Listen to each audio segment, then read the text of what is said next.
Good morning students, myself Santosh Badkambi. So ಈ BCom second ಇಯರ್ದವ್ರಿಗೆ ಅಂದರೆ third ಸೆಮಿಸ್ಟರ್ನ ಬಿ.ಕಾಮ್ ಕ್ಲಾಸಿಗೆ ನಾನು 2 ಸಬ್ಜೆಕ್ಟ್ಗಳನ್ನ ಟೀಚ್ ಮಾಡ್ತಾಯಿದ್ದೀನಿ. ಸೊ ಮೊದಲನೇದಾಗಿ ಪ್ರಿನ್ಸಿಪಲ್ಸ್ ಆಫ್ ಎಂಟರ್ಪ್ರಿನರ್ಶಿಪ್ ಡೆವಲಪ್ಮೆಂಟ್ ಅಂದರೆ ಉದ್ಯಮಶೀಲತೆಯ ಮೂಲಭೂತ ತತ್ವಗಳು ಅಂತೇಳಿ ಕರಿತಾ ಇದ್ವಿ. ಎರಡನೇ ಸಬ್ಜೆಕ್ಟ್ ಬಂದುಬಿಟ್ಟು BLP banking law and practices ಅಂದರೆ ಬ್ಯಾಂಕಿನ ಆಚರಣೆ ಮತ್ತು ಕಾನೂನುಗಳಂತೇಳಿ. ಈ ಬಿ.ಕಾಮ್ ಸೆಕೆಂಡ್ ಇಯರ್ ಥರ್ಡ್ ಸೆಮಿಸ್ಟರ್ಗೆ ನಾನು 2 ಸಬ್ಜೆಕ್ಟ್ಗಳನ್ನ ಟೀಚ್ ಮಾಡ್ತಾ ಇದ್ದೀನಿ. ಒಂದು ಪ್ರಿನ್ಸಿಪಲ್ಸ್ ಆಫ್ ಎಂಟರ್ಪ್ರಿನರ್ಶಿಪ್ ಡೆವಲಪ್ಮೆಂಟು, ಮತ್ತೊಂದು ಬ್ಯಾಂಕಿಂಗ್ ಲಾ ಆ್ಯಂಡ್ ಪ್ರಾಕ್ಟೀಸಸ್. ಇವೆರಡು ಸಬ್ಜೆಕ್ಟ್ಗಳಲ್ಲಿ ನಾನು ಇವತ್ತು ಫಸ್ಟಿಗೆ ಈ PD principles of entrepreneurship syllabus ಯಾವ ರೀತಿಯಾಗಿದೆ, ಈ ಸಿಲೆಬಸ್ನಲ್ಲಿರ್ತಕ್ಕಂಥ ಯೂನಿಟ್ ವೈಸು ಯಾವ್ಯಾವ ರೀತಿ ಮಾರ್ಕ್ಸ್ ನಮಗೆ ಕವರ್ ಆಗ್ತದೆ, ಈ ಟೋಟಲಾಗಿ ಈ ಸಿಲೆಬಸ್ನಲ್ಲಿರ್ತಕ್ಕಂಥ 5 ಯೂನಿಟ್ಗಳಲ್ಲಿ ಯಾವ ಯೂನಿಟನ್ನು ನಾವು ಜಾಸ್ತಿ ಸ್ಟ್ರೆಸ್ ಕೊಟ್ಟು ಓದಿದರೆ ನಮಗೆ ಜಾಸ್ತಿ ಮಾರ್ಕ್ಸ್ ಕವರ್ ಆಗ್ತದೆ, ಜೊತೆಗೆ ಈ ಒಂದು ಪ್ರತಿಯೊಂದು ಯೂನಿಟ್ನಲ್ಲಿ ಇರ್ತಕ್ಕಂಥ ಫ್ಯಾಕ್ಟರ್ಸ್ಗಳು ಯಾವ್ಯಾವ ಇದ್ದಾವೆ. ಸೊ ಹಾಗಾಗಿತ್ತು ಅಂದರೆ ಫಸ್ಟ್ಗೆ ಈ ಪ್ರಿನ್ಸಿಪಲ್ಸ್ ಆಫ್ ಎಂಟರ್ಪ್ರಿನರ್ಶಿಪ್ ಡೆವಲಪ್ಮೆಂಟ್ ಸಬ್ಜೆಕ್ಟನ್ನು ತಗೊಂಡಾಗ ಇಲ್ಲಿ 5 ಯೂನಿಟ್ಗಳು ಬರ್ತದೆ, first, second, third, fourth and fifth. So ಮೊದಲನೇ ಯೂನಿಟ್ ಬರ್ತಾ ಇದೆ ಎಂಟರ್ಪ್ರೈಸಸ್ ಅಂತೇಳಿ, ಉದ್ಯಮಶೀಲತೆ ಅಂತೇಳಿ. ಸೊ ಈ ಉದ್ಯಮಶೀಲತೆ ಅಂದ ತಕ್ಷಣ ಇನ್ನೊಂದು ಶಬ್ದ ಬರ್ತದೆ ಇಲ್ಲಿ, ಎಂಟರ್ಪ್ರಿನ್ಯೂರ್ ಆ್ಯಂಡ್ ಎಂಟರ್ಪ್ರಿನ್ಯೂರ್ಶಿಪ್ ಅಂತೇಳಿ ಕರಿತಾ ಇದ್ದೀವಿ. ಉದ್ಯಮಶೀಲತೆ ಮತ್ತು ಉದ್ಯಮಶೀಲ ವ್ಯಕ್ತಿ ಅಂತೇಳಿ ಬರ್ತಾ ಇದ್ದೀವಿ. ಈ ಎಂಟರ್ಪ್ರಿನ್ಯೂರು ಮತ್ತು ಎಂಟರ್ಪ್ರಿನ್ಯೂರ್ಶಿಪ್ದ meaning, definitions, characteristics or features ಅಂತೇಳಿ ಕರಿತಾ ಇದ್ವಿ. And mainly important functions of entrepreneurship ಕಂಪಲ್ಸರಿಯಾಗಿ 5 or 15 ಮಾರ್ಕ್ಸ್ಗೆ ಬರ್ತಕ್ಕಂಥದ್ದು. ಈ ಫಂಕ್ಷನ್ಸ್ಗಳಲ್ಲಿ 2 ಪ್ರಕಾರದ ಫಂಕ್ಷನ್ಸ್ಗಳನ್ನು ಆತ ಮಾಡ್ತಾ ಇದ್ದನು. ಅದರೊಳಗಡೆ ಪ್ರೈಮರಿ ಫಂಕ್ಷನ್ಸ್ ಅಂತೇಳಿ ಬರ್ತಾ ಇದೆ, ಇನ್ನೊಂದು ಸೆಕೆಂಡರಿ ಆರ್ ಅದರ್ ಫಂಕ್ಷನ್ಸ್, ಮೂಲಭೂತವಾಗಿ ಆತ ಮಾಡ್ತಕ್ಕಂಥ ಕೆಲಸ ಕಾರ್ಯಗಳು. ಅದನ್ನು ಬಿಟ್ಟರೆ ಇತರೆ ಕಾರ್ಯಗಳು ಅಂತೇಳಿ ಬರ್ತದೆ. ಪ್ರೈಮರಿ ಆ್ಯಂಡ್ ಅದರ್ ಫಂಕ್ಷನ್ಸು ಭಾಳ ವೆರಿ ಇಂಪಾರ್ಟೆಂಟ್ ಆಗಿರೋದು. 5 marks or 15 ಮಾರ್ಕ್ಸ್ಗೆ ಕಂಪಲ್ಸರಿಯಾಗಿ ಕೇಳುವಂಥ ಕ್ವಶನು ಇದು ಬರ್ತಾ ಇದೆ. ಇದಾದ ನಂತರ ನೆಕ್ಸ್ಟ್ ಬರ್ತಾ ಇರೋದು ಇಲ್ಲಿ ಡಿಫ್ರೆನ್ಸ್ಗಳು. ಐ ಥಿಂಕ್ ಮಿನಿಮಮ್ ಆಗಿ 3 ಪ್ರಕಾರದ ಡಿಫರೆನ್ಸ್ಗಳು ಬಹಳಷ್ಟು ಇಂಪಾರ್ಟೆಂಟ್ ಆಗಿರುವಂಥದ್ದು. ಆ ಡಿಫರೆನ್ಸ್ಗಳಲ್ಲಿ ಮೊದಲನೇದು ಇನ್ವೆಸ್ಟರ್ ಆ್ಯಂಡ್ ಎಂಟರ್ಪ್ರಿನ್ಯೂರ್. ಯಾವ ವ್ಯಕ್ತಿ ಒಬ್ಬ ಬಂಡವಾಳವನ್ನು ತೊಡಗಿಸಿರ್ತಾನೋ, ಇನ್ವೆಸ್ಟರ್ ಆ್ಯಂಡ್ ಎಂಟರ್ಪ್ರಿನ್ಯೂರ್, ಉದ್ಯಮಶೀಲ ವ್ಯಕ್ತಿ. ಈ ಇನ್ವೆಸ್ಟರು ಮತ್ತು ಎಂಟರ್ಪ್ರಿನ್ಯೂರ್ ಮಧ್ಯೆ ಇರತಕ್ಕಂಥ ಡಿಫರೆನ್ಸ್ಗಳನ್ನು ಕೂಡ 5 marks or 15 ಮಾರ್ಕ್ಸ್ಗೆ ನೋಡ್ತಾ ಇದ್ವಿ. ಅದನ್ನು ಬಿಟ್ಟರೆ ಇನ್ನೋವೇಷನ್ ಆ್ಯಂಡ್ ಇನ್ವೆನ್ಷನ್ ಅಂತ ಕರಿತಾ ಇದ್ವಿ. ಹೊಸತನ ಮತ್ತು ಕಂಡುಹಿಡಿಯುವಿಕೆ ಅಂತೇಳಿ ಕರಿತಾ ಇದ್ವಿ. ಇನ್ನೋವೇಷನ್ ಹೊಸತನ, ನಾವೀನ್ಯತೆ ಅಂತೇಳಿ ಕರಿತಾ ಇದ್ವಿ. ಅದನ್ನು ಬಿಟ್ಟರೆ ಇನ್ನೊಂದು ಇನ್ವೆನ್ಷನ್, ನಾವು ಅನ್ವೇಷಣೆ ಅಥವಾ ಕಂಡುಹಿಡಿಯೋದು ಅಂತ ಕರಿತಾ ಇದ್ವಿ. ಇವೆರಡರ ಮಧ್ಯದಲ್ಲಿ ಇರತಕ್ಕಂಥ ವ್ಯತ್ಯಾಸಗಳನ್ನು ಕೂಡ ನಾವು ಈ ಒಂದು ಯೂನಿಟ್ನಲ್ಲಿ ನೋಡ್ತಾ ಇದ್ವಿ. ಅದನ್ನು ಬಿಟ್ಟರೆ ಇನ್ನೊಂದು ಮ್ಯಾನೇಜರ್ ಆ್ಯಂಡ್ ಎಂಟರ್ಪ್ರಿನ್ಯೂರ್ಸ್ ಅಂತೇಳಿ ಕರಿತಾ ಇದ್ವಿ. ಯಾವ ಒಬ್ಬ ವ್ಯಕ್ತಿಗೆ ನಾವು ಮ್ಯಾನೇಜರ್ ಅಥವಾ ವ್ಯವಸ್ಥಾಪಕ ಅಂತೇಳಿ ಕರಿತಾ ಇದ್ವಿ. ಈ ವ್ಯವಸ್ಥಾಪಕ ಮತ್ತು ಉದ್ಯಮಶೀಲ ವ್ಯಕ್ತಿ, ಮ್ಯಾನೇಜರ್ ಆ್ಯಂಡ್ ಎಂಟರ್ಪ್ರಿನ್ಯೂರ್, ಈ 3 ಇಂಪಾರ್ಟೆನ್ಸ್ಗಳು, ಈ 3 ಡಿಫ್ರೆನ್ಸ್ಗಳನ್ನು ನಾವು ಈ ಒಂದು ಯೂನಿಟ್ನಲ್ಲಿ ನೋಡ್ತಾ ಇದ್ವಿ. ಈ 3 ಒಳಗಡೆ ನನ್ನ ಅಂದಾಜು ಪ್ರಕಾರ ಎಕ್ಸಾಮ್ಗೆ ಯಾವುದಾದ್ರೂ ಒಂದು ಕಂಪಲ್ಸರಿ ಬಂದೇ ಬರ್ತದೆ. ಇದನ್ನು ಬಿಟ್ಟರೆ ನೆಕ್ಸ್ಟ್ ಫ್ಯಾಕ್ಟರ್ ಅದರೊಳಗಡೆ ಇಂಪಾರ್ಟೆಂಟ್ ಆಗಿರೋದು ಏನು ಅಂತಂದರೆ steps R process of planning ಬಗ್ಗೆ ಬರ್ತಾ ಇದೆ. Steps R process of planning. ನಾವೇನಾದರೂ ಒಂದು ಬಿಸ್ನೆಸ್ಸನ್ನು ಸ್ಟಾರ್ಟ್ ಮಾಡಬೇಕು ಅಥವಾ ಒಂದು ಎಂಟರ್ಪ್ರೈಸಸ್ಸನ್ನು ಸ್ಟಾರ್ಟ್ ಮಾಡಬೇಕು ಅಂತ ಅನ್ಕೊಳ್ತಾ ಇದ್ವಿ ಅಂದರೆ ಆ ಎಂಟರ್ಪ್ರಿನ್ಯೂರ್ಶಿಪ್ ನಾವು ಮಾಡ್ತಾ ಒಂದಿಷ್ಟು ಪ್ರೊಸೆಸ್ಗಳನ್ನು ಮಾಡಬೇಕಾಗ್ತದೆ. ಹಾಗಾಗಿತ್ತು ಅಂದರೆ ಯಾವ ರೀತಿಯಾಗಿರ್ತಕ್ಕಂಥ ಪ್ಲ್ಯಾನಿಂಗನ್ನು ಮಾಡ್ತಾ ಇದ್ವಿ. ಹಾಗಾಗಿ ಪ್ಲ್ಯಾನಿಂಗ್ ದ ಸ್ಟೆಪ್ಸ್ ಮತ್ತು ಪ್ರೊಸೆಸ್ಗಳ ಬಗ್ಗೆ ಕೂಡ ಇಲ್ಲಿ ಇನ್ ಡೀಟೇಲ್ ಆಗಿ ನಾವು ಕಲಿತಾ ಇದ್ವಿ. ಇದಾದ ನಂತರ ಬಹಳ ಇಂಪಾರ್ಟೆಂಟ್ ಆಗಿ ಬರ್ತಾ ಇರೋದು ಕ್ವಾಲಿಟೀಸ್ ಆಫ್ ಸಕ್ಸಸ್ಫುಲ್ ಎಂಟರ್ಪ್ರಿನ್ಯೂರ್ಶಿಪ್. ಅಂದರೆ ಕಂಪಲ್ಸರಿಯಾಗಿ ಕೇಳ್ತಕ್ಕಂಥ ಕ್ವಶನ್ ಇದಂತ ಹೇಳಿದ್ರು ಏನು ಅಡ್ಡಿ ಇಲ್ಲ. ಕ್ವಾಲಿಟೀಸ್ ಆಫ್ ಸಕ್ಸಸ್ಫುಲ್ ಎಂಟರ್ಪ್ರಿನ್ಯೂರ್, ಒಬ್ಬ ಉದ್ಯಮಶೀಲ ವ್ಯಕ್ತಿ ಯಶಸ್ವಿ ಅಂತ ಅನಿಸ್ಕೋಬೇಕಾಗಿತ್ತು ಅಂದರೆ ಯಶಸ್ವಿ ಉದ್ಯಮಶೀಲ ವ್ಯಕ್ತಿಯ ಅರ್ಹತೆಗಳು, ಗುಣಗಳು, ಲಕ್ಷಣಗಳು ಅಂತೇಳಿ ಕರಿತಾ ಇದ್ವಿ. ಕ್ವಾಲಿಟೀಸ್ ಅಂತೇಳಿ ಕರಿತಾ ಇದ್ವಲ್ಲ, ಆ qualities or eligibilities of successful entrepreneurship ಬಹಳ ಇಂಪಾರ್ಟೆಂಟ್ ಆಗಿರೋದು. ಅದು ಈ ಫಸ್ಟ್ ಯೂನಿಟ್ ಒಳಗಡೆ ಕವರ್ ಆಗ್ತಾ ಇದೆ. Then second one importance of entrepreneurship. ಕಂಪಲ್ಸರಿಯಾಗಿ ಇದು ಕೂಡ ಬರ್ಬೋದು. What is the important of entrepreneurship? ಕಂಪಲ್ಸರಿಯಾಗಿ ಏನು ಮಹತ್ವ, ಯಾಕೆ ನಾವು ಅಡ್ವಾಂಟೇಜಸ್ ಅಂತ ಕೂಡ ಕರಿತಾ ಇದ್ದೀವಿ, ಲಾಭಗಳು, ಮೆರಿಟ್ಸ್ ಅಂತೇಳಿ ಕೂಡ ಕರಿತಾ ಇದ್ದೀವಿ. ಹಂಗಾಗಿತ್ತು ಅಂದರೆ advantages or merits or importance of entrepreneurship. ಇದಾದ ನಂತರ ಭಾಳ ಇಂಪಾರ್ಟೆಂಟ್ ಅಂದರೆ ನಾವೆಲ್ಲ ನೀಟಾಗಿ ಅಂದರೆ ಆಸ್ ಅ ಕಾಮರ್ಸ್ ಲೆಕ್ಚರರ್ ಅಥವಾ ಕಾಮರ್ಸ್ ಸ್ಟೂಡೆಂಟ್ಸ್ ಅಂದಾಗ ನಾವು ಎಕನಾಮಿಕ್ ಡೆವಲಪ್ಮೆಂಟ್ ಬಗ್ಗೆನೂ ಕೂಡ ಥಿಂಕ್ ಮಾಡಬೇಕಾಗ್ತದೆ. ಹಾಗಾಗಿತ್ತು ಅಂದರೆ what is the role of entrepreneurs in our country's economic development? ಅಂದರೆ ನಮ್ಮ ದೇಶದ ಆರ್ಥಿಕ ವ್ಯವಸ್ಥೆಯಲ್ಲಿ ಈ ಉದ್ಯಮಶೀಲ ವ್ಯಕ್ತಿಯ ಪಾತ್ರ ಏನು ಅನ್ನೋದು ಕೂಡ ಈ ಫಸ್ಟ್ ಯೂನಿಟ್ ಒಳಗಡೆ ಕವರ್ ಆಗ್ತಾ ಇದೆ. ಸೊ ಹಾಗಾಗಿತ್ತು ಅಂದರೆ ಇದು ನಿಮ್ಮ ಫಸ್ಟ್ ಯೂನಿಟ್ ಒಳಗೆ ಬರ್ತದೆ. ಸೊ ಏನಿಲ್ಲ ಅಂತಂದ್ರೂ ಈ ಸುಮಾರು 20ರಿಂದ 25 ಮಾರ್ಕ್ಸ್ಗಳು ಈ ಫಸ್ಟ್ ಯೂನಿಟ್ ಒಳಗಡೆ ಕವರ್ ಆಗ್ತದೆ. ರೈಟ್. ದೆನ್ ಸೆಕೆಂಡ್ ಯೂನಿಟ್ ಬರ್ತಾ ಇದೆ ನ್ಯೂ ಎಂಟರ್ಪ್ರೈಸಸ್, ಹೊಸ ಸಾಹಸೋದ್ಯಮಗಳು ಅಂತೇಳಿ ಕರಿತಾ ಇದ್ದೀವಿ. ಈ ಹೊಸ ಸಾಹಸೋದ್ಯಮಗಳಲ್ಲಿ ಮುಖ್ಯವಾಗಿ ಬರ್ತಾ ಇರೋದು ಅಂತಂದರೆ ಏನು, steps for establishing the enterprises ಅಂತೇಳಿ ಕರಿತಾ ಇದ್ದೀವಿ. ಕಂಪನಿ ಅಥವಾ ನಾವೊಂದು ಉದ್ಯಮ ಅಂತೇಳಿ ಕರಿತಾ ಇದೀವಲ್ಲ, ಈ ಉದ್ಯಮದ ಸ್ಥಾಪನೆಯ ಹಂತಗಳು ಅಂತೇಳಿ ಕೂಡ ಕರಿತಾ ಇದೀವಲ್ಲ. ಸೊ ಉದ್ಯಮದ ಸ್ಥಾಪನೆಯ ಹಂತಗಳು 5 ಮಾರ್ಕ್ಸ್ ಮೇ ಬಿ ಕೇಳ್ಬೋದು. ಅದನ್ನು ಬಿಟ್ಟರೆ ಟೈಪ್ಸ್ ಆಫ್ ಬಿಸ್ನೆಸ್ ಆಕ್ಟಿವಿಟೀಸ್, ಯಾವ ಪ್ರಕಾರದ ಬಿಸ್ನೆಸ್ಗಳನ್ನು ಅಥವಾ ವ್ಯವಹಾರದ ಚಟುವಟಿಕೆಗಳನ್ನು ನಾವು ಮಾಡ್ತಾ ಇದ್ದೀವಲ್ಲ, ಟೈಪ್ಸ್ ಆಫ್ ಬಿಸ್ನೆಸ್ ಆಕ್ಟಿವಿಟೀಸ್ ಅಂತೇಳಿ ಕರಿತಾ ಇದ್ವಿ. ಇದರಲ್ಲಿ ಬಹಳಷ್ಟು ಬರ್ತದೆ. ಬಿಸ್ನೆಸ್ ಆಕ್ಟಿವಿಟೀಸ್ ಟೈಪ್ಸ್ಗಳನ್ನು ನೋಡ್ತಾ ಹೋದ್ರೆ ಅಂದ್ರೆ ಒಂದು ಇಂಡಸ್ಟ್ರಿ ಅಂತೇಳಿ ಬರ್ತದೆ, ಇನ್ನೊಂದು ಕಾಮರ್ಸ್ ಅಂತೇಳಿ ಬರ್ತದೆ. ಸೊ ಇಂಡಸ್ಟ್ರಿಗಳನ್ನು ನೋಡ್ತಾ ಹೋದ್ರೆ ಅಂದ್ರೆ on the basis of capital ಬೇರೆ ಬರ್ತದೆ, on the basis of working ಬೇರೆ ಬರ್ತದೆ, ಆನ್ ದ ಬೇಸಿಸ್ ಆಫ್ ನಾವು ಒಂದಿಷ್ಟು ಬೇರೆ ಬೇರೆ ರೀತಿಯಾಗಿರ್ತಕ್ಕಂಥ ಶೆಡ್ಯೂಲ್ಗಳನ್ನು ಮಾಡ್ಕೊಂಡಿವಿ ಅಂತಂದ್ರೆ ಬೇರೆ ಬೇರೆ ಪ್ರಕಾರದ ನಾವು ಇಂಡಸ್ಟ್ರಿಗಳನ್ನು ನೋಡ್ತಾ ಇದ್ವಿ. So first of all on the basis of ನಾವು ಇನ್ವೆಸ್ಟ್ಮೆಂಟ್ ತಗೊಂಡಾಗ ನೋಡಿ ಏನು ಬರ್ತದೆ ಅಂತಂದರೆ ಸ್ಮಾಲ್ ಸ್ಕೇಲ್ ಇಂಡಸ್ಟ್ರಿ ಬರ್ತದ, ಮೀಡಿಯಂ ಸ್ಕೇಲ್ ಬರ್ತದ, ಅಥವಾ ಲಾರ್ಜ್ ಸ್ಕೇಲ್ ಅಂತೇಳಿ ಬರ್ತದ. ಅಥವಾ on the basis of work ಅಂತ ತಗೊಂಡಾಗ ನಾವು ಇಲ್ಲಿ ಪ್ರೈಮರಿ ಇಂಡಸ್ಟ್ರಿ ಅಂತೇಳಿ ಬರ್ತದ, ಸೆಕೆಂಡರಿ ಇಂಡಸ್ಟ್ರಿ ಅಂತೇಳಿ ಬರ್ತದ, ಆರ್ ಸರ್ವಿಸ್ ಇಂಡಸ್ಟ್ರಿ ಅಂತೇಳಿ ಬರ್ತದ. ಸೊ ಬೇರೆ ಬೇರೆ ವೆರೈಟಿ ಆಗಿರ್ತಕ್ಕಂಥ ಇಂಡಸ್ಟ್ರಿಗಳನ್ನು ನೋಡ್ತಾ ಇದ್ವಿ. ಆ ಎಲ್ಲ ಇಂಡಸ್ಟ್ರಿ ಮತ್ತು ಕಾಮರ್ಸ್ ಬಗ್ಗೆ ಅಥವಾ ಬಿಸ್ನೆಸ್ ಎಂಟರ್ಪ್ರೈಸಸ್ ಬಗ್ಗೆ ಕಂಪ್ಲೀಟ್ ಮಾಹಿತಿ ಕೊಡ್ತಾ ಇರೋದು ಸೆಕೆಂಡ್ ಯೂನಿಟು ನ್ಯೂ ಎಂಟರ್ಪ್ರೈಸಸ್ಸು. ಇದ್ರ ಒಳಗಡೆ ಬಹಳ ಇಂಪಾರ್ಟೆಂಟ್ ಆಗಿ ಬರ್ತಾ ಇರೋದು ಸ್ಮಾಲ್ ಸ್ಕೇಲ್ ಇಂಡಸ್ಟ್ರಿ, SSI ಅಂತೇಳಿ ಕರಿತಾ ಇದೀವಲ್ಲ. ಕಂಪಲ್ಸರಿಯಾಗಿ ನನ್ನ ಅಂದಾಜ್ ಪ್ರಕಾರ 5 to 15 ಮಾರ್ಕ್ಸ್ ಕ್ವಶನ್ ಒಂದು ಬಂದೇ ಬರ್ತದೆ. ಸ್ಮಾಲ್ ಸ್ಕೇಲ್ ಇಂಡಸ್ಟ್ರಿ ಅಂತೇಳಿ ಕನ್ಸಿಡರ್ ಮಾಡಿದಾಗ ಅದ್ರದ್ದು ಮೀನಿಂಗ್ ಅಂಡ್ ಡೆಫಿನೇಷನ್ಸ್ ಅಂತೇಳಿ ಕಂಪಲ್ಸರಿ ಬರ್ತದೆ, ಆನ್ ಕ್ಯಾರೆಕ್ಟರಿಸ್ಟಿಕ್ಸ್ ಅಂತೇಳಿ ಬರ್ತದೆ, ಅಥವಾ ಆಬ್ಜೆಕ್ಟಿವ್ಸ್ ಅಂತೇಳಿ ಬರ್ತದೆ. ಏನೂ ಇಲ್ಲ ಅಂತಂದ್ರೆ ಅಡ್ವಾಂಟೇಜಸ್ ಆರ್ ಡಿಸ್ಅಡ್ವಾಂಟೇಜಸ್ ಅಂತೇಳಿ ಬರ್ತದೆ. ಅದು ಇಲ್ಲ ಅಂತಂದ್ರೆ remedial measures for small scale industries ಅಂತೇಳಿ ಕಂಪಲ್ಸರಿ ಬಂದೇ ಬರ್ತದೆ. ಹಂಗಾಗಿತ್ತು ಅಂದ್ರೆ ಈ ಸೆಕೆಂಡ್ ಯೂನಿಟ್ ಒಳಗಡೆ ಸ್ಮಾಲ್ ಸ್ಕೇಲ್ ಇಂಡಸ್ಟ್ರಿ ಬಗ್ಗೆ ಕಂಪಲ್ಸರಿ ಒಂದು 5 or 15 ಮಾರ್ಕ್ಸ್ ಕ್ವಶನ್ ಬರ್ತದ. ಸೊ ಹಾಗಾಗಿತ್ತು ಅಂದ್ರೆ ಈ ನ್ಯೂ ಎಂಟರ್ಪ್ರಿನ್ಯೂರ್ಶಿಪ್ ಒಳಗಡೆ ಸ್ಮಾಲ್ ಸ್ಕೇಲ್ ಇಂಡಸ್ಟ್ರಿ ಬರ್ತದ, ಬಿಸ್ನೆಸ್ ಬರ್ತದ, ಇಂಡಸ್ಟ್ರಿ ಬರ್ತದ, ಆರ್ ಎಂಟರ್ಪ್ರೈಸಸ್ ಅನ್ನ ಯಾವ ರೀತಿಯಾಗಿ ನಾವು ಸ್ಟಾರ್ಟ್ ಮಾಡ್ತಾ ಇದ್ದೀವಿ. ಇಲ್ಲ ಅಂತಂದ್ರೆ ಇನ್ನೊಂದು ಇಂಪಾರ್ಟೆಂಟ್ ಇಲ್ಲಿ ಬರ್ತದ, ಏನು ಅಂತಂದ್ರೆ ಬಿಸ್ನೆಸ್ಸು, ಪ್ರೊಫೆಷನ್ನು ಆ್ಯಂಡ್ ಎಂಪ್ಲಾಯ್ಮೆಂಟು, ಉದ್ಯಮ, ವೃತ್ತಿ ಮತ್ತು ಉದ್ಯೋಗ, ಈ ಮೂರರ ಡಿಫ್ರೆನ್ಸ್ ಕೂಡ ಈ ಒಂದು ಸೆಕೆಂಡ್ ಯೂನಿಟ್ ಒಳಗಡೆ ಇಲ್ಲಿ ಕವರ್ ಆಗಿರ್ತದ.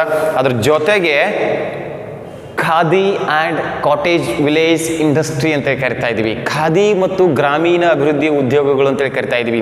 ಖಾದಿ ಇಂಡಸ್ಟ್ರಿ ಕೂಡ ಬರ್ತಾ ಇದೆ, KVIC ಅಂತೇಳಿ ಬರ್ತದ. Khadi and village cottage industries ಅಂತೇಳಿ ಏನು ಕರಿತಾ ಇದ್ದೀವಲ್ಲ, ಈ ಇಂಡಸ್ಟ್ರಿಗಳ ಬಗ್ಗೆ ಕಂಪ್ಲೀಟ್ ಮಾಹಿತಿ ಕೂಡ ಇದ್ರೊಳಗಡೆ ಬರ್ತದ. ಅದ್ರ ಜೊತೆಗೆ ನಾವು ವೆರೈಟೀಸ್ ಆಫ್ ಫಾರ್ಮ್ಸ್ ಅಂತೇಳಿ ಕರಿತಾ ಇದ್ವಿ, ವೆರೈಟೀಸ್ ಆಫ್ ಬಿಸ್ನೆಸ್ ಅಂತ ಕರಿತಾ ಇದ್ವಿ. ಏನು ಅಂತಂದರೆ ಸೋಲ್ ಪಾರ್ಟ್ನರ್ಶಿಪ್ ಫಾರ್ಮ್ ಇರ್ಬೋದು, ಪಾರ್ಟ್ನರ್ಶಿಪ್ ಫಾರ್ಮ್ ಇರ್ಬೋದು, ಜಾಯಿಂಟ್ ವೆಂಚರ್ಸ್ ಇರ್ಬೋದು, ಅಥವಾ ಸಂಯುಕ್ತ ಬಂಡವಾಳ ಸಂಸ್ಥೆ MNC ಕಂಪನಿಗಳು ಅಂತ ಕರಿತಾ ಇದ್ವಿ, ಮಲ್ಟಿ ನ್ಯಾಷನಲ್ ಕಂಪನೀಸ್ ಅಂತ ಕರಿತಾ ಇದ್ವಿಲ್ಲ, ಅದು ಕೂಡ ಇರ್ಬೋದು. ಸೊ ವೆರೈಟೀಸ್ ಆಫ್ ಫರ್ಮ್ಸ್ ಬಗ್ಗೆ ಕಂಪ್ಲೀಟ್ ಡೀಟೇಲ್. ಹಾಗಾಗಿತ್ತು ಅಂದರೆ ನ್ಯೂ ಎಂಟರ್ಪ್ರೈಸಸ್ ಅನ್ನೋದು ಹೊಸ ಉದ್ಯಮದ ಸಂಪೂರ್ಣ ಮಾಹಿತಿ ನೀಡ್ತಾ ಇದೆ. ಹಾಗಾಗಿತ್ತು ಅಂದರೆ ಇದು ಏನಿಲ್ಲ ಅಂದ್ರೂ 20 to 25 ಮಾರ್ಕ್ಸ್ ನಮ್ಗೆ ಇಲ್ಲಿ ಇಂಪಾರ್ಟೆನ್ಸ್ ಅನ್ನು ಕೊಡ್ತಾ ಇದೆ. ಹೌದಾ? ಓಕೆ. ಅದಾದ ನಂತರ ಯೂನಿಟ್ ನಂಬರ್ 3 ವುಮೆನ್ ಎಂಟರ್ಪ್ರಿನ್ಯೂರ್ಶಿಪ್ ಅಂತೇಳಿ ಬರ್ತದೆ, ಮಹಿಳಾ ಉದ್ಯಮಶೀಲತೆ. ಬಹಳ ಇಂಪಾರ್ಟೆಂಟ್ ಆಗಿರೋದು. ನನ್ನ ಅಂದಾಜ್ ಪ್ರಕಾರ ಜಾಸ್ತಿ ನಮ್ಮ ಕ್ವಶನ್ಸ್ ಪೇಪರ್ ಪ್ರಕಾರ ನಾವು ರೆಫರನ್ನು ಮಾಡಿದಾಗ ಈ ಯೂನಿಟ್ ಒಳಗಡೆ ಕೇಸ್ ಸ್ಟಡಿ ಕ್ವಶನ್ಸ್ ಜಾಸ್ತಿ ಕೇಳಿದರು. ಪ್ರತಿ ಸಲನೂ ಜಾಸ್ತಿ ಕನ್ಸಿಡರ್ ಕೇಸ್ ಸ್ಟಡಿ ಯಾವ್ದ್ರ ಮೇಲೆ ಅಂತಂದರೆ ವುಮೆನ್ ಎಂಟರ್ಪ್ರಿನ್ಯೂರ್ಶಿಪ್, ಇದ್ರ ಮೇಲೇ ಕೇಸ್ ಸ್ಟಡಿಯನ್ನು ಜಾಸ್ತಿ ಕನ್ಸಿಡರ್ ಮಾಡಿದ್ರೆ ಅದನ್ನು ಬಿಟ್ಟರೆ ಬರ್ತಾ ಇರೋದು ಫಸ್ಟ್ ಯೂನಿಟ್ ಎಂಟರ್ಪ್ರಿನ್ಯೂರ್ಶಿಪ್ ಅಂತೇಳಿ ಕರಿತಾ ಇದ್ದೀವಿ. ಈ ಮಹಿಳಾ ಉದ್ಯಮಶೀಲತೆ ವುಮೆನ್ ಎಂಟರ್ಪ್ರಿನ್ಯೂರ್ಶಿಪ್ ಚಾಪ್ಟರ್ನ ನೋಡಿದಾಗ ಅದರೊಳಗಡೆ ಬಹಳ ಇಂಪಾರ್ಟೆಂಟ್ ಆಗಿ ಬರ್ತಾ ಇದ್ದು what is the meaning of women entrepreneurship, or what are the definitions of women entrepreneurship, or what are the characteristics of women entrepreneurs. So what the characters are the completely women ಎಂಟರ್ಪ್ರಿನ್ಯೂರ್ಶಿಪ್ಗೆ depend ಆಗಿರ್ತಕ್ಕಂಥದ್ದು ಅಥವಾ ಅದನ್ನು consider ಮಾಡ್ತಕ್ಕಂಥದ್ದು what is the women entrepreneurship. ಅದ್ರ ಜೊತೆಗೆ characteristics of women ಎಂಟರ್ಪ್ರಿನ್ಯೂರ್ಸ್ ಬಹಳ important.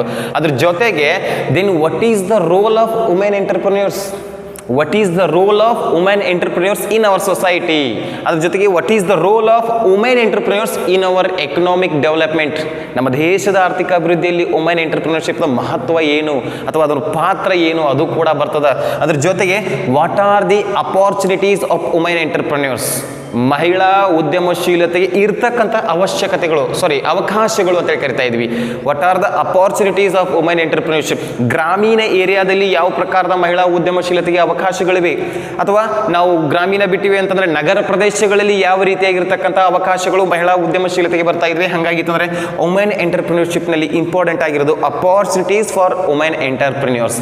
The next one ಬರ್ತಾ ಇದೆ what is the advantages or benefits of women entrepreneurs. ಈ ವುಮೆನ್ ಎಂಟರ್ಪ್ರಿನ್ಯೂರ್ಶಿಪ್ ಮಹಿಳಾ ಉದ್ಯಮಶೀಲತೆಯಿಂದ ಏನೇನು ಪ್ರಯೋಜನ ಮಹತ್ವ ಆಗ್ತಾ ಇದ್ವಿ, ಅಡ್ವಾಂಟೇಜಸ್ ಆಫ್ ವುಮೆನ್ ಎಂಟರ್ಪ್ರಿನ್ಯೂರ್ಶಿಪ್ ಅಂತ ಕರಿತಾ ಇದ್ವಿ. ನೆಕ್ಸ್ಟ್ ಬಹಳಷ್ಟು ಇಂಪಾರ್ಟೆಂಟ್ ಆಗಿರೋದು ಅಂತಂದ್ರೆ what are the problems of women entrepreneurship, ಮಹಿಳಾ ಉದ್ಯಮಶೀಲತೆಗೆ ಇರತಕ್ಕಂಥ ಸಮಸ್ಯೆಗಳು ಏನು, ಯಾವ ಪ್ರಕಾರದ ಸಮಸ್ಯೆಗಳು, ಮಹಿಳೆಯರೇ ಸೇರಿಕೊಂಡು ಒಂದು ಉದ್ಯಮವನ್ನು ಪ್ರಾರಂಭ ಮಾಡ್ತಾ ಇದ್ರಂದ್ರೆ ಸೊ ಅದಕ್ಕೆ ವುಮೆನ್ ಎಂಟರ್ಪ್ರಿನ್ಯೂರ್ಶಿಪ್ ಅಂತ ಕರಿತಾ ಇದ್ವಲ್ಲ, ಈ ಮಹಿಳೆಯರು ಎದುರಿಸ್ತಿರ್ತಕ್ಕಂಥ ಸಮಸ್ಯೆಗಳೇನು. ಹಾಗಾಗಿತ್ತು ಅಂದರೆ what are the problems of women entrepreneurship, ಅದ್ರ ಜೊತೆಗೆ ಬರ್ತಾ ಇರೋದು remedial measures of women entrepreneurship. ಅಂದರೆ ಮಹಿಳಾ ಉದ್ಯಮಶೀಲತೆನ ಅಭಿವೃದ್ಧಿ ಅಥವಾ ವೃದ್ಧಿ ಅಥವಾ ಡೆವಲಪ್ಮೆಂಟ್ ಮಾಡಬೇಕಾಗಿತ್ತು ಅಂದರೆ ಕೈಗೊಳ್ತಕ್ಕಂಥ ಕ್ರಮಗಳು, remedial measures of women ಎಂಟರ್ಪ್ರಿನ್ಯೂರ್ಶಿಪ್.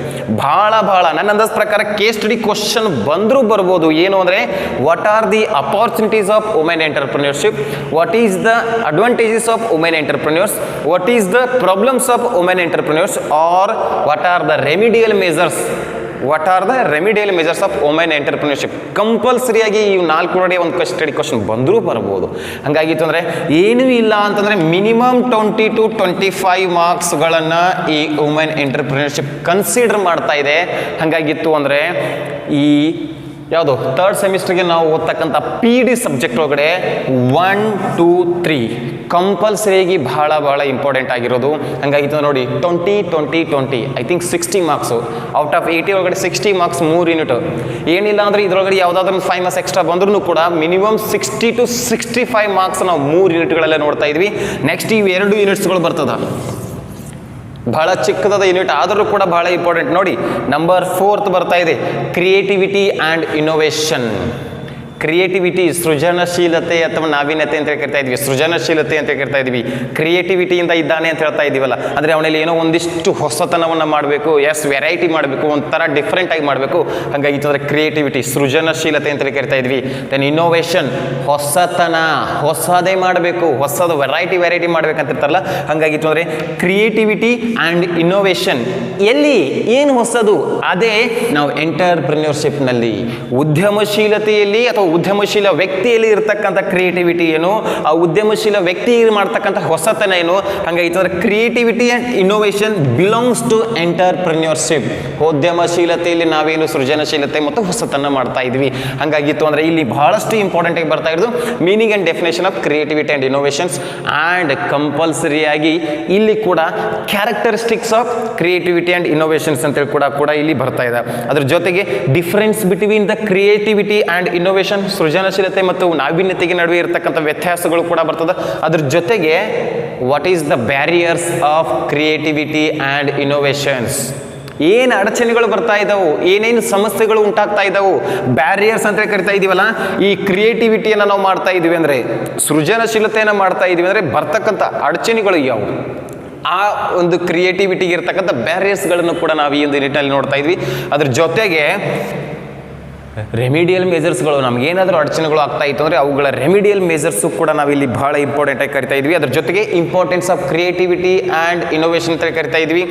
Enhancing the creativity ಅಂತೇಳಿ ಕರಿತಾ ಇದ್ವಿ, ವೃದ್ಧಿ ಮಾಡೋದು, ಅಭಿವೃದ್ಧಿ ಪಡಿಸೋದು, ಡೆವಲಪ್ಮೆಂಟ್ ಅಂತ ಕರಿತಾ ಇದ್ವಿಲ್ಲ. So enhancing the creativity and innovation, developing the innovation ಅಂತ ಕರಿತಾ ಇದ್ವಿ. ಅದ್ರ ಜೊತೆಗೆ ಇಂಪಾರ್ಟೆನ್ಸ್ ಆಫ್ ಕ್ರಿಯೇಟಿವಿಟಿ, ಇದ್ರ ಜೊತೆಗೆ ಫ್ಯಾಕ್ಟರ್ಸ್ ಅಫೆಕ್ಟಿಂಗ್ ಕ್ರಿಯೇಟಿವಿಟಿ ಮೇಲೆ ಪ್ರಭಾವ ಬೀರುವಂಥ ಅಂಶಗಳು ಯಾವುವು, ಅದು ಕೂಡ ಇಲ್ಲಿ 5 ಮಾರ್ಕ್ಸ್ಗೆ ಕವರ್ ಆಗ್ತಾ ಇದೆ. ಅದನ್ನ ಬಿಟ್ಟರೆ elements of innovation and skill required for innovation. What are the elements ಅಂತ ಕರಿತಾ ಇದ್ವಿ, ಹೊಸತನವನ್ನು ತರಲಿಕ್ಕೆ ಬೇಕಾಗಿರ್ತಕ್ಕಂಥ ಅಂಶಗಳು ಮತ್ತು ಸ್ಕಿಲ್ಸ್ ರಿಕ್ವೈರ್ಡ್ ಫಾರ್ ಇನೋವೇಷನ್ಸ್. ನಾವೇನಾದರೂ ಹೊಸತನವನ್ನು ಮಾಡಬೇಕಾಗಿತ್ತು ಅಂದರೆ ಅಲ್ಲಿ ಇರ್ತಕ್ಕಂಥ ಸ್ಕಿಲ್ಗಳು ಯಾವುವು, ಚತುರತೆಗಳು ಯಾವುವು ಅನ್ನೋದನ್ನು ಕೂಡ ಬರ್ತಾ ಇದೆ. ಸೊ ಐ ಥಿಂಕ್ ಏನಿಲ್ಲ ಅಂದರೂ 7 to 12 ಮಾರ್ಕ್ಸ್ ಈ ಯೂನಿಟ್ ಒಳಗಡೆ ಕವರ್ ಆಗ್ತದ. ಏನಿಲ್ಲ ಅಂದ್ರೂ 7 ಮಾರ್ಕ್ಸ್ ಆರ್ 7 to 12 ಮಾರ್ಕ್ಸು ಈ ಯೂನಿಟ್ ಒಳಗಡೆ ಬರ್ತಾ ಇದೆ. Then last and 5th unit ಬರ್ತಾ ಇದೆ problem solving techniques. Last 5th unit ಬರ್ತಾ ಇದೆ ಪ್ರಾಬ್ಲಮ್ ಸಾಲ್ವಿಂಗ್ ಟೆಕ್ನಿಕ್ಸ್, ಅಂದರೆ ಸಮಸ್ಯೆಯ ಪರಿಹಾರ ತಂತ್ರಗಳು ಅಂತೇಳಿ ಕರಿತಾ ಇದ್ವಿ. ಐ ಥಿಂಕ್ ಇದು ಕೂಡ 5 to 9 ಮಾರ್ಕ್ಸ್ ಕವರ್ ಆಗ್ತದೆ ಅಂತೇಳಿ ನಾನು ಹೇಳ್ತಾ ಇದ್ದೀನಿ. ನನ್ನ ಪ್ರಕಾರ ಹೇಳ್ತಾ ಇದ್ದೀನಿ 5 to 9 ಮಾರ್ಕ್ಸ್ ಕವರ್ ಆದರೂ ಹೋಗ್ಬೋದು. ಯಾಕಂದರೆ ಪ್ರತಿಯೊಂದು ಯೂನಿಟ್ಗೆ ಯೂನಿವರ್ಸಿಟಿ ಸಿಲೆಬಸ್ ಪ್ರಕಾರ 10 ಕ್ಲಾಸ್ಗಳಲ್ಲಿ ಮುಗಿಸ್ತಾ ಇದ್ವಿ, ಎಲ್ಲನೂ ಸೇರಿ 50 ಕ್ಲಾಸಸಲ್ಲಿ ಮಾಡ್ತಾ ಇದ್ವಿ. ಎಲ್ಲಕ್ಕೂ ಅಷ್ಟೇ ಇಂಪಾರ್ಟೆಂಟ್ ಅದ. ಆದರೆ ಕ್ವಶನ್ ಪೇಪರ್ ಮಾಡೆಲನ್ನು ನೋಡಿದಾಗ ಬರ್ತಕ್ಕಂಥ ಮಾರ್ಕ್ಸ್ಗಳನ್ನು ನಾನು ಹೇಳ್ತಾ ಇದ್ದೀನಿ. ಆಸ್ ಪರ್ ಕ್ವಶನ್ ಪೇಪರನ್ನು ಕನ್ಸಿಡರ್ ಮಾಡಿ ಅಲ್ಲಿ ಕನ್ಸಿಡರ್ ಆಗಿರ್ತಕ್ಕಂಥ ಕ್ವಶನ್ಸ್ಗಳ ಮೇಲೆ ನಾನು ಇಲ್ಲಿ ಅದರ ಇಂಪಾರ್ಟೆನ್ಸನ್ನು ಹೇಳ್ತಾ ಇದ್ದೀನಿ. ಹಾಗಾಯ್ತು 5th ಒನ್ ಬರ್ತಾ ಇದೆ ಪ್ರಾಬ್ಲಮ್ ಸಾಲ್ವಿಂಗ್ ಟೆಕ್ನಿಕ್ಸ್. ನಾವು ಸಮಸ್ಯೆಗಳನ್ನು ಪರಿಹರಿಸುವಂಥ ತಂತ್ರಗಳು, ಮೀನಿಂಗ್ ಆ್ಯಂಡ್ ಡೆಫಿನೇಷನ್ ಕಂಪಲ್ಸರಿ ಬಂದೇ ಬರ್ತದೆ. And needs for problem solving, what is the needs of problem solving, ಇದು ಕೂಡ 5 ಮಾರ್ಕ್ಸಿಗೆ ಕವರ್ ಆಗ್ತದೆ. ಅದರ ಜೊತೆಗೆ problems for problem strategies, some other ಸ್ಟ್ರಾಟಜೀಸ್ಗಳನ್ನು ನೀವೇನಾದರೂ ತಂತ್ರಗಾರಿಕೆಗಳನ್ನು ಯೂಸ್ ಮಾಡ್ತಾ ಇದ್ದೀವಿ ಅಂದರೆ ಅವುಗಳಿಗೆ ಇರ್ತಕ್ಕಂಥ ಸಮಸ್ಯೆಗಳು, what are the problems for strategies ಅಂತ ಹೇಳ್ತಾ ಇದ್ವಿ. And methods for problem solving ಇರ್ಬೋದು, ಅಥವಾ ಅದ್ರ ಜೊತೆಗೆ ಸ್ಟೆಪ್ಸ್ ಫಾರ್ ಪ್ರಾಬ್ಲಮ್ ಸಾಲ್ವಿಂಗ್ ಅಂತ ಹೇಳಿ. ಐ ಥಿಂಕ್ ಇದು ಏನಿಲ್ಲ ಅಂತಂದ್ರೆ ಒಂದು 5 to 9 ಮಾರ್ಕ್ಸ್ ಅಷ್ಟೇ ಕವರ್ ಆಗ್ತದೆ. So as per university syllabus ಪ್ರಕಾರ ಪ್ರತಿಯೊಂದು ಚಾಪ್ಟರ್ಗೆ ಅಷ್ಟೇ ಇಂಪಾರ್ಟೆನ್ಸ್ ಕೊಡಬೇಕು. ಬಟ್ ಕ್ವಶನ್ ಪೇಪರ್ನ ನಾವು ಕನ್ಸಿಡರ್ ಮಾಡಿದಾಗ ಇಲ್ಲಿ ಕವರ್ ಆಗ್ತಕ್ಕಂಥ ಕ್ವಶನ್ಗಳ ಮೇಲೆ ನಾನು ಇಲ್ಲಿ ನಿಮಗೆ ಯಾವುದಕ್ಕೆ ಹೆಚ್ಚು ಮಾರ್ಕ್ಸ್ ಬರ್ಬೋದು ಅಂತ ಹೇಳ್ತಾ ಇದ್ದೀನಿ. ಸೊ ಈ 5th 1 to 5th ಯೂನಿಟ್ಗಳಲ್ಲಿ ಇಲ್ಲಿವರೆಗೆ ಬಂದಿರತಕ್ಕಂಥ ಕ್ವಶನ್ ಪೇಪರ್ಗಳಲ್ಲಿ 3rd ಯೂನಿಟ್ಗೆ ಕೇಸ್ ಸ್ಟಡಿ ಪ್ರಿಫರೆನ್ಸ್ ಕೊಟ್ಟರೆ, 3rd ಆ್ಯಂಡ್ 1st ಯೂನಿಟ್ನಲ್ಲಿ ಜಾಸ್ತಿ 5 ವರ್ಷದ ಕ್ವಶನ್ ಪೇಪರ್ನ ರೆಫರ್ ಮಾಡಿದಾಗ 5ರೊಳಗಡೆ ಮಿನಿಮಮ್ ಆಗಿ 3 ವರ್ಷದ ಕ್ವಶನ್ ಪೇಪರಲ್ಲಿ ಇದೇ ಟಾಪಿಕ್ ಮೇಲೆ ನಂಬರ್ 3 ವುಮೆನ್ ಎಂಟರ್ಪ್ರಿನರ್ಶಿಪ್ ಮೇಲೆ ಕೇಸ್ ಸ್ಟಡಿ ಕವರ್ ಆಗ್ತದೆ. ಬಿಟ್ಟರೆ 1st ಯೂನಿಟ್ ಮೇಲೆ ಬರ್ತದೆ. ಉಳಿದ ಯಾವುದಕ್ಕೂ ಕೂಡ ಕೇಸ್ ಸ್ಟಡಿ ಕನ್ಸಿಡರ್ ಆಗೋದಿಲ್ಲ. ಆದರೆ ಪ್ರತಿಯೊಂದು ಚಾಪ್ಟರ್ಗೆ ಅಷ್ಟೇ ಮಹತ್ವದ ಅವೆಲ್ಲವುಗಳನ್ನು ಒಂದೊಂದಾಗಿ ಹೇಳೋಣ. ಸೊ ನೆಕ್ಸ್ಟ್ ಕ್ಲಾಸ್ಗೆ ನಾನು ಎಂಟರ್ಪ್ರೈಸಸ್ ಈ ಒಂದು ಚಾಪ್ಟರ್ ಮೇಲೆ ನಿಮಗೆ ಕ್ಲಾಸ್ ಮಾಡ್ತಾ ಇದ್ದೀನಿ. ಸೊ ಅಲ್ಲಿವರೆಗೆ ಬಿ ಇನ್ ಟಚ್. ಪ್ರತಿಯೊಬ್ಬ ಸ್ಟೂಡೆಂಟ್ಸ್ಗೆ ಮತ್ತೊಮ್ಮೆ ನೆನಪು ಮಾಡ್ತಾ ಇದ್ದೀನಿ, ನಮ್ಮ ಎಲ್ಲ ಲೆಕ್ಚರರ್ಸು ನಿಮಗೆ ಇಂಡಿವಿಜುವಲ್ ಆಗಿ ಕ್ಲಾಸ್ಗಳನ್ನು ಮಾಡಿ ಕಳಿಸ್ತಾ ಇದ್ವಿ. ನೀವೆಲ್ಲರೂ ಪ್ರತಿಯೊಬ್ಬ ಲೆಕ್ಚರರ್ಸ್ರ ಚಾನಲ್ಗಳನ್ನು ಸಬ್ಸ್ಕ್ರೈಬ್ ಮಾಡಿ, ಬೆಲ್ ಬಟನ್ ಕ್ಲಿಕ್ ಮಾಡಿ. ಅಂದರೆ ಪ್ರತಿಯೊಂದು ನಾವು ವಿಡಿಯೋನ ಅಪ್ಲೋಡ್ ಮಾಡಿದಾಗ ನಿಮಗೆ ಅದು ಇನ್ಫಾರ್ಮೇಷನ್ ಬರ್ತಾ ಹೋಗ್ತದೆ. So be in touch and be safe. Thank you.